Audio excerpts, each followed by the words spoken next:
ঠিকই বলেছিস। আমাদের গরিবের সংসারে যা দিবি তাই খেতে হবে, আর পরপুরুষের সাথে পরকিয়া করতে হবে, এটাই তো আমাদের জীবনের আসল সুখ লো। হ্যালো, হ্যাঁ ঠিকই বলেছিস লো। হ্যালো, তা তুই যাকে ভালোবাসিস তাকে বলেছিলি তো একটা ছেলে জোগাড় করতে? হ্যালো, তোকে তো বলাই হয়নি লো আসল কথাটা। হ্যালো বল। হ্যালো, কালকে আমি যাকে ভালোবাসি তার সাথে রাস্তায় দাঁড়িয়ে দাঁড়িয়ে কথা বলছিলাম, আর আমার ভাত আর খাতা খুব একটা পেছন দিয়ে সব কিছু দেখিয়ে ফেলেছিল। এই লো, তাইলে কি হবে? বাল হবে কি আবার হবে? আমি তো ভয় করি নাকি না, ওর কথাই চললি আমি। ওর সাথে কথা বলতে বলতে তোর কথাটা বলবো বলবো মনে করছে, আর সেই সময় ও কাদা খুঁড়ে ওরা চলে এলো, যার বলা হয়নি বল। তবে তুই চিন্তা করি না, আজকে রাতে ও আমার কাছে আসবি, তখন আমি ওকে ভালো করে বলে দেবো কানে কামড়ে, যাতে তোর লেগে একটা ছেলে খুঁজে দি। তোর ভাতার এই বিষয়ে কিছু বলছিল লেগে তোকে? এখনো তো কিছু বলেনি, কাল থেকে তো সে কাদা খুঁড়ে বেটা এই বাড়ি আসেনি, সেই ঢেমনির কাছে পড়ে আছে। ও তাইলে এলি বললি জানো, তোর ওই প্রেমিকটাকে আমার জন্য যেন একটা হালকা বয়সে ছেলে খুঁজতে বলবি। ওই 35-40 বছরের ছেলে হলেই হয়ে যাবে, বেশি বুড়ো হবে আমার আবার ভালো লাগে না। তুই তো কেলাচি দিল, বুড়োদেরই রস বেছিল, ওদেরই অনেক দেরিতে পড়ে, ওরা বেশিক্ষণ ঠাপাইতে পারে। আর তো ঠাপা বাজা নিয়ে তো প্রেমিকা খুঁজছিস, তুই তো অন্য কোনো দরকার নাই আর বল। এলো, অন্য কোনো দরকার আবার কি হবে লো? সে শুধু ঠাপিয়ে যাবে নাকি? মাঝে মধ্যে একটু শাড়ি গয়না চুড়ি ফুড়ি কিনে দেবে না সে? শুন, বুড়ো প্রেমিকরা ওইসব দেয় না, বুড়ো প্রেমিকদের কাজ হচ্ছে শুধু ইন্টার ঠাপানো, ওগুলা দেয় জোয়ান প্রেমিকরা। জোয়ান প্রেমিকরা যদি তোকে ভালো লেগে যায়, তুই জিনিস জীবন দিয়ে দেবে, জান দিয়ে দেবে, শুধু শাড়ি চুড়ি কিলো সব দিয়ে দেবে। আর বুড়ো প্রেমিকরা শুধু তলা মেরে চলে যাবে লো। এলো, তলা মারাটা করিস না লো, তলা মাইবে আবার শাড়ি চুড়িও কিনে দেবে, সেরকম দেখি দিয়ে এলো একটা।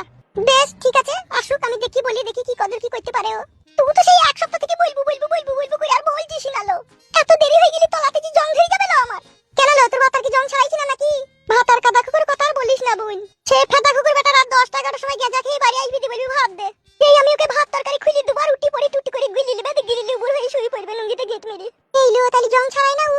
হ্যালো, তোকে তাইলে আমি কি বলছি আর তুই কি শুনছিস?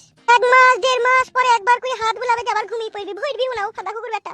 এই লো, আবার কি ছিল? মগা পুরুষ লো, মগা পুরুষ। ওই মগা পুরুষকে বিয়ে করি জীবনে আমার কিচ্ছু সুখ শান্তি পেলাম না লো, পেলাম না।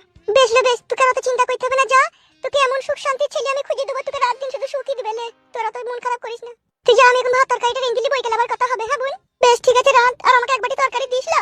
বেশ যা, আমি ভাত খাওয়ার সময় তোকে আমি দিয়ে আসবো, যা। বেশ ঠিক আছে, আমি চললাম, আর তোর প্রেমিকের যেন মনে করে বলবি, আর যেন ভুলে যাস না বোন, তাইলে আমার আর ভালো লাগবে না। তুই চিন্তা করি না, আমাকে দায়িত্ব দিলি তো লো। তুই জং ছাড়ানোর দায়িত্ব যখন আমি নিয়েছি, তোকে এমন প্রেমিক খুঁজে দেবো, তোকে শোনাই সুহাগা কই দিবে লোকে, দেখবি তুই লিতে পাইলি হবে। সব সময় এক তো সালিমাল তেল তোর কাছে সব সময় রেখে দিবি, খুসলে গুজি 2 ফুটা করে ফেলবে, ঘাচং ঘুচুং করে মারবে, দেখবি কি আরাম হবে লো।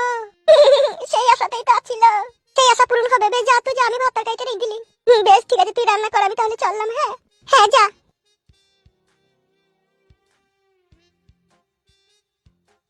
বলে ছুরি লেগে তরকারিটা আমার পুরি লেগে গেল।